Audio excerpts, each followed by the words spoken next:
No. Thank you very much.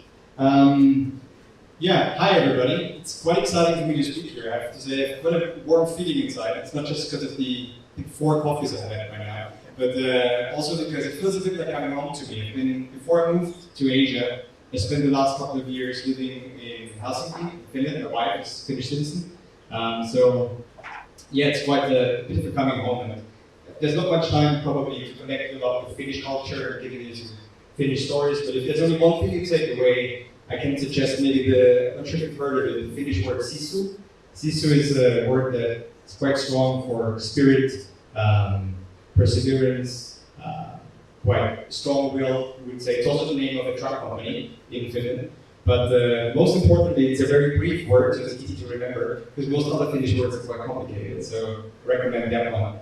Anyway, I get to the point. I know I'm talking to a very busy group of people today, so my attempt today is to give you 3 main areas that over the past couple of years, events, projects, various organizations, events like these as well, we've seen that there is very big proof of potential for retailers out there, where many retailers are working on as well, trying to give you some insight into that area. 3 main areas. Before I get to that, I'll do a very brief introduction of myself, so it's also anonymous, and also of the company. Myself, you already heard, I worked with Relics. I've been with the company for 9 years. I spent a bit more time in retail though. I actually show you a picture of my first job in retail. It was probably 29 years ago, I would say. It's my father's little store in the Austrian mountains, so I got to experience a bit of shelf stacking and cash workout quite early on. So it's quite nice actually to have a job like this where I get to go to Bangkok and talk to retailers and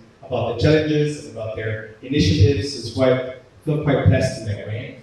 And yeah, enough about me. I'll go to a few more words about the company. I've learned not to assume that everybody knows who Relics actually is. So give you a few words about our little company. We are in our core a Finnish software company. We have roughly 2,000 employees all over the world now. The last couple of years, we spent quite a bit of focus growing here in Asia. We have now an office in Bangkok with, I think, a bit more than 10 employees. We just started it last year. This is our attempt to grow and focus on local language and local requirements. Headquarters in Singapore with a couple more than that, I think 30, 40 people. We're growing also in China, we're growing in Japan. So we're quite focused actually on growth in Asia with the first couple of companies and customers also here in Thailand. Apart from that, we've been around for 18 years now. Short of, I think, roughly 400 clients, mostly retail, wholesale, and CPG. You see some of the logos. We work with some bigger companies like Aldi or Ediga that you've seen earlier on the list as well. Before I came to Finland, to Asia from Finland, I was working actually mostly in the German-speaking area, so working with the likes of Aldi and Ediga beforehand. But we also work with smaller companies. Some of our first customers and smaller distributors all over Europe and the world. We work in 4 main solution areas. We do supply chain, workforce, space optimization, micro space optimization, and promotion optimization. Those 4 areas, it sounds quite distinct, but something that we've been trying to communicate and work on with retailers for the last, since I joined actually, before that already, is what we call unified retail planning. So the idea of trying to break down silos within the supply chain, but also between those different functional areas. Trying to work together with the supply chain in Asia via review processes of assortment when it comes to peak event planning and many, many other things. It's a functional thing, it's also a process thing, trying to make different areas within the retailer work together. Yeah, so much about Relics.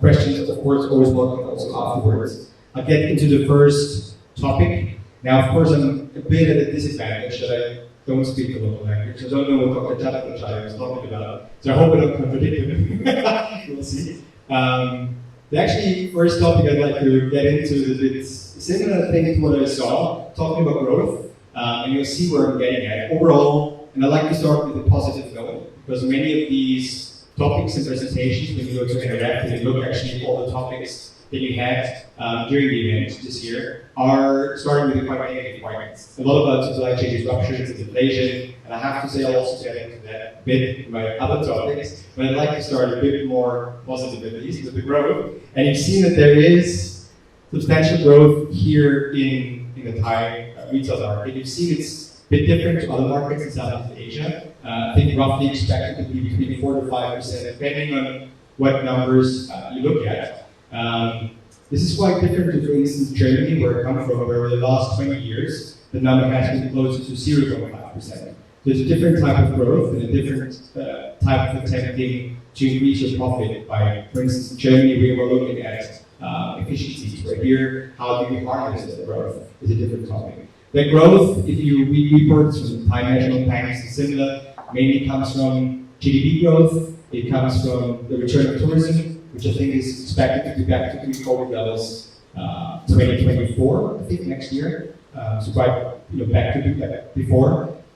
But it's also new concepts, new store models, and it's also to some degree, and here's where we're getting into, e-commerce. E-commerce growth, we heard quite a bit about that. On the right, I have a chart that's from Home Street Research that shows from January 2020 all the way to May 2022, the monthly percentage growth rate of internet and mail orders. So we had, on average, about 150% in some months. I think it was Lotus that reported in the newspapers 400% year-over-year growth in some of the months. So it's quite substantial. Obviously, going back to pre-COVID levels, now I think roughly 30%, and as you've seen also in the presentation before, expected to maybe be around 13% and something going forward.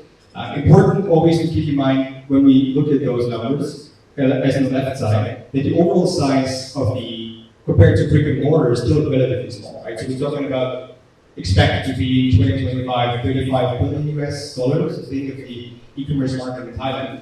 So not huge, nevertheless, actually quite substantial, but compared to overall, not the biggest share yet. However, if you look at the corporate strategy of almost every retailer in Thailand, and I did that yesterday, I sat down, I looked at the corporate strategy of CB and Ascendant Group and of several others, not a single one out there does not contain e-commerce. So e-commerce strategy, whether it's CB, it's called New Smart Retail, New Central, New Retail is a strategy, retail intelligence, I've heard as well. So many different strategies how to become and address this e-commerce customer.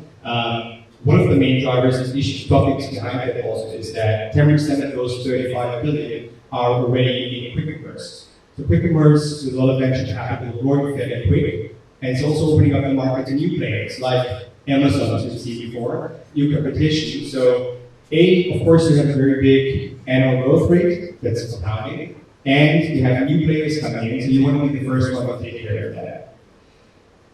Many of the discussions that we have that are out there, coming from an angle that we started originally out as a supply chain company, is about the additional complexity that comes with that e-commerce design. It's a new, more complex type of growth that doesn't just mean like business as usual, open new stores, there's more stores as new store formats, but it's a different type of consumer.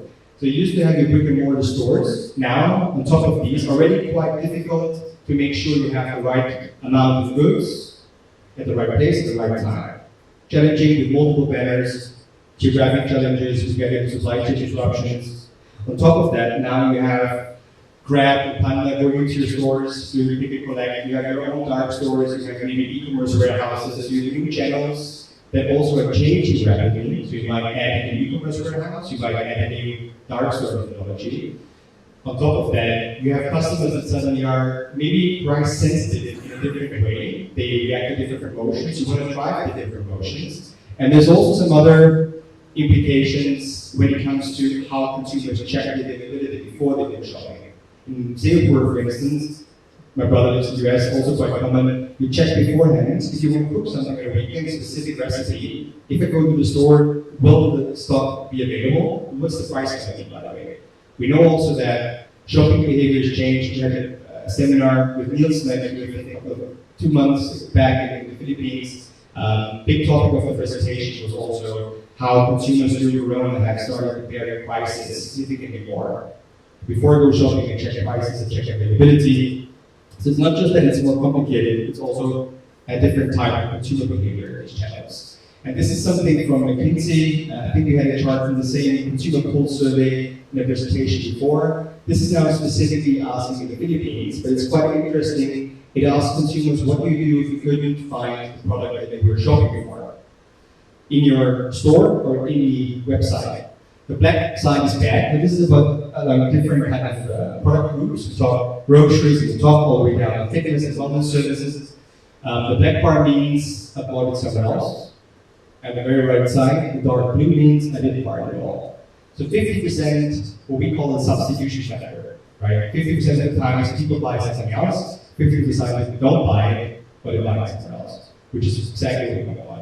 This is a number we've been working with for a couple of years, assuming 50% of the time stock up hurts us, but it's different from industry and country, and there's a notion out there that this is changing. So by checking beforehand whether what I want is available, and knowing that 10% of e-commerce already is quick commerce, it's very easy if something is not available, but a consumer will just not wait, but get it somewhere else. And maybe take the whole basket somewhere else. So making a point here that we believe stockouts are going to hurt you more in the future than they did in the past. So I talked a bit about the challenges. What is our perspective around that? There's three areas that we try to emphasize when we talk about this new type of growth and more complicated type of growth. Number one, we believe it's going to be more important to anticipate demand, blend demand in every channel separately. If we do this now for a couple of years, we have yet to meet a company who already had a system in place to do this. But most companies, because this is fairly new, and those are new strategies, actually planning and taking into account the specific, for instance, price sensitivity or promotions for e-commerce customers is a fairly new concept. This is something we try to establish in many projects that we do. We think this is something that's going to be more important in the future. The second thing is about stock optimization. This is something we've also been talking about for many years as a company. We don't usually go out and say, oh, you need to forecast. This is not true. There's a lot of other stuff connected to it. Specifically, when you talk about quick commerce, particularly or e-commerce, concrete example, there is a concept called ring fencing that basically tries to address scarcity situations, which will also be there in the future, even with very optimal planning, and making the decision, if I have limited stock available, how do I make sure I reduce the cost as much as possible when I do that? Do I allocate it to my e-commerce channel, in my dark stores, or in my normal stores? How much of the stock do I need to protect to make sure the stock out either doesn't hurt me at all or hurts me as little as possible? So stock optimization around this new omnichannel growth is something we believe are methodologies and processes that need to be established more and more going forward. And number three is something that's been close to my heart for many years as a company as well. It's about visibility. The majority of companies that we start talking with do not really have a very granular measurement yet of what their supply chain performance KPIs are, for instance. But there is often some reviews of availability, maybe reviews of certain logistic cost aspects, but often it's done in very, let's say, weekly, monthly intervals. We believe that with a more quicker change consumer base, it becomes more important to quicker, more accurately, more granular ways to measure your KPIs. Specifically, in our case, this example of your supply chain. So getting more up-to-date, quicker response if the availability in certain channels is going out, for instance, so that you can react.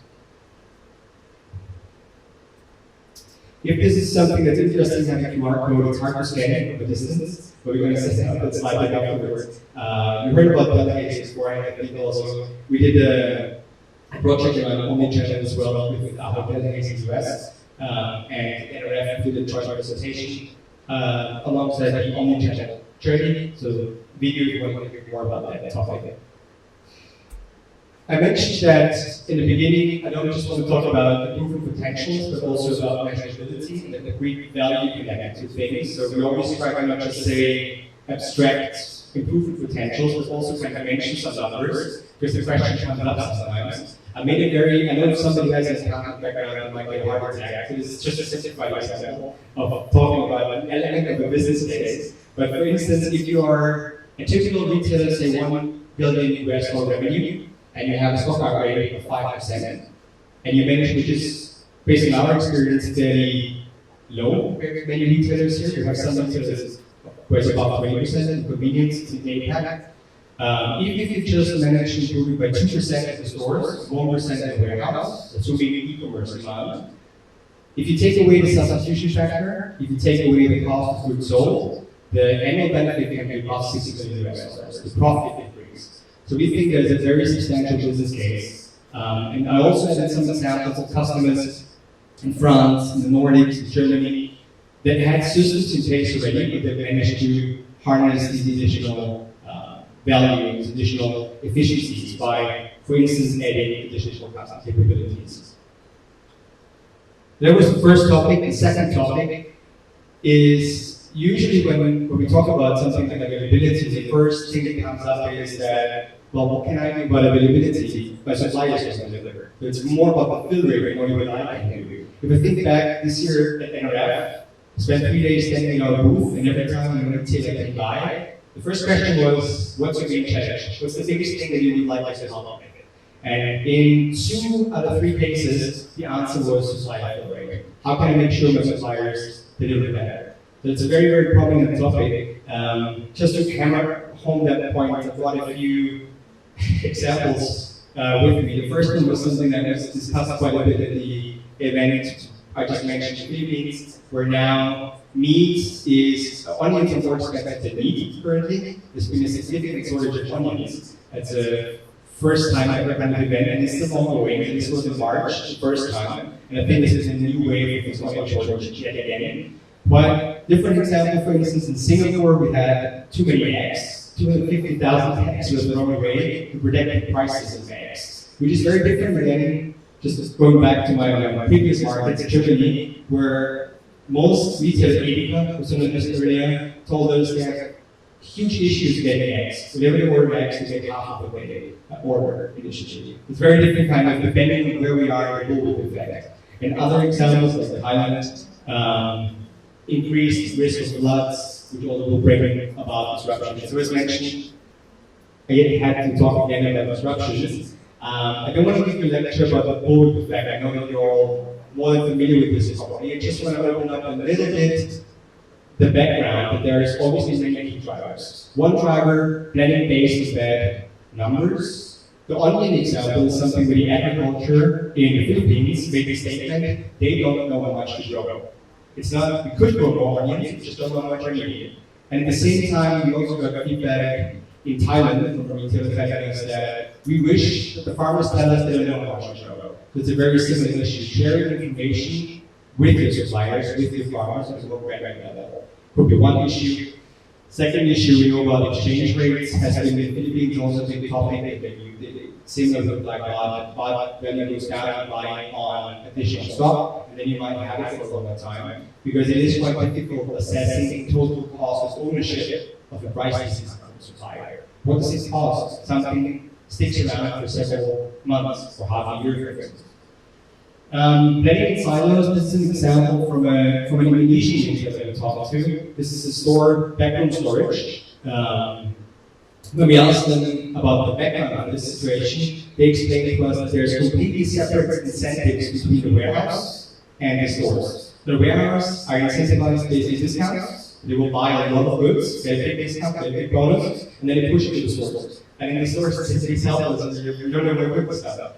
So, again, can be a driver of the bullwhip effect, but then there's other reasons like assortment decisions, changing to certain products, hoarding behavior in franchise. If the stores are creating prices to buy more, that kind of visibility. So the reason why I'm talking about this is because I try to make the point that this is a very complex situation, and I'm not going to go out and tell you all you need to do forecast, so you should solve, but that it's a way more complicated issue to address. And one of the foundations that we believe are quite important to fix or work on fixing this issue is something that we've been doing for 18 years now, I suppose. So when we started this company, or when we founded this company, they started as an integrated supply chain solution. So they wanted to have warehouses and stores, everything, the entire flow of goods in one platform. So the idea was to avoid the situation where promotion is running a separate platform, or certain locations, push notifications, or certain other warehouses, maybe separate e-commerce, separate, because then it's very hard to assess what the total demand is, what the total cost of certain discount to suppliers would be, for instance.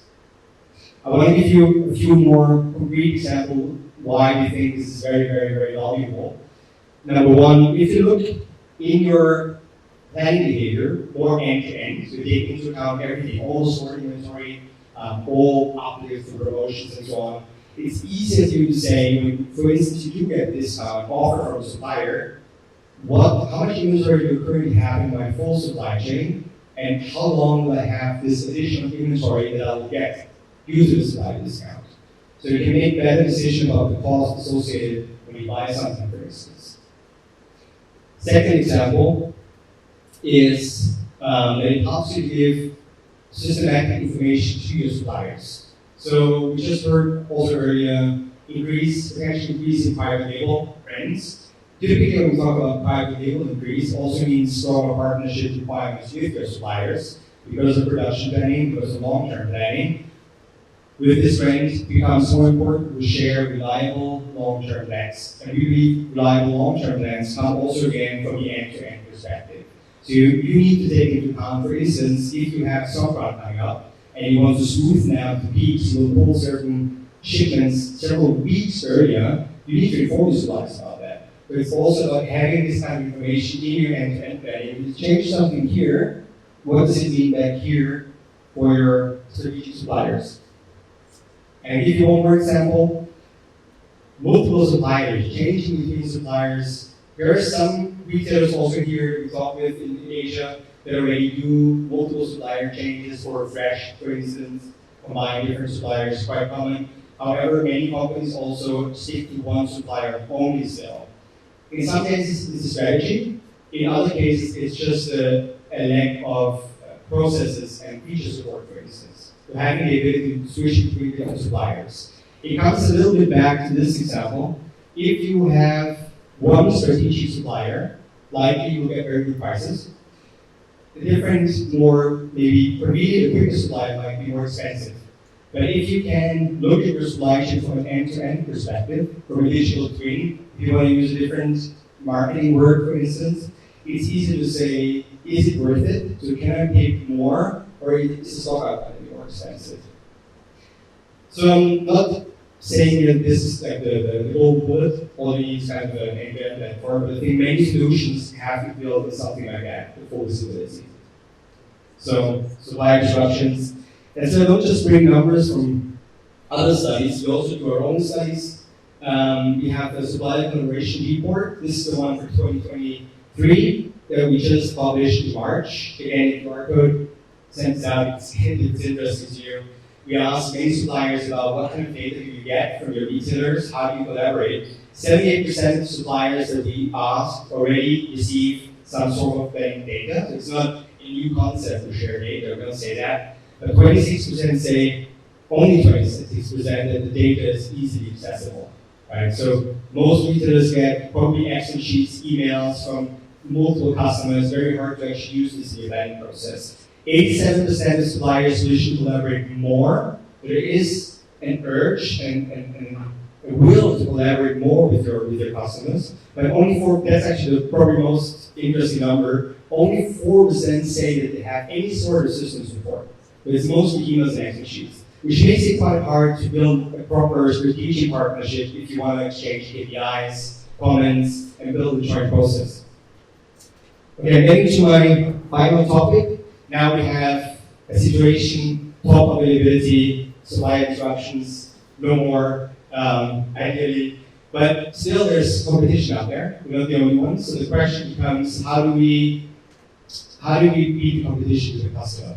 And now again, overlapping a little bit with what you heard probably before, estimating how the buying behavior of consumers is changing. If you look at external data, it's quite hard. I added consumer confidence index to the Thai Chamber of Commerce, which is going down because household debt is going up. So we know that there is more negative outlook toward the future. But it's actually quite hard to estimate what does that mean. Will this mean like we heard from Nielsen in the presentation today, that customers shift to more private label brands, to cheaper products. I did some research beforehand because I wanted to see what data is out there. For instance, here, U.S. Department of Commerce is doing advisory for companies trying to enter the Thai market. They say Thai consumers are extremely price sensitive. They will always buy the cheap product. And then there's opposing Possible Consulting Group, different report, saying that Thai consumers, yet Southeast Asian consumers are price sensitive, but people in Thailand will pay extra for their favorite brand. So they will pay more for the brands if it's their favorite brand, for instance.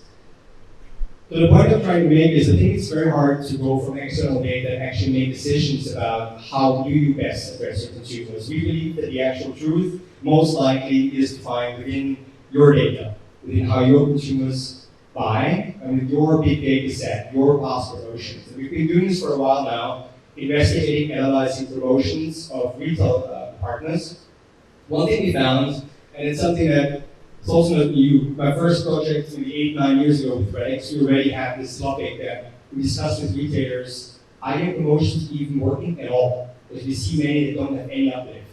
Lately, we sum some of this research up, and we can say that up to 1 in 3 promotions are unprofitable, we believe. On top of that, we think that up to 1 in 2-3 promotions is not even profitable. It also doesn't even grow any sales. It doesn't have any effect whatsoever. Might be somewhere in the back of the flyer, doesn't actually do much. Apart from still costing hundreds of hours of planning, supply chain, waste, potential effect, and so on. And we also think that a big part of the actual costs that eat away from the sales margin, if you look at the seat taking, logistic costs, are actually caused by promotions.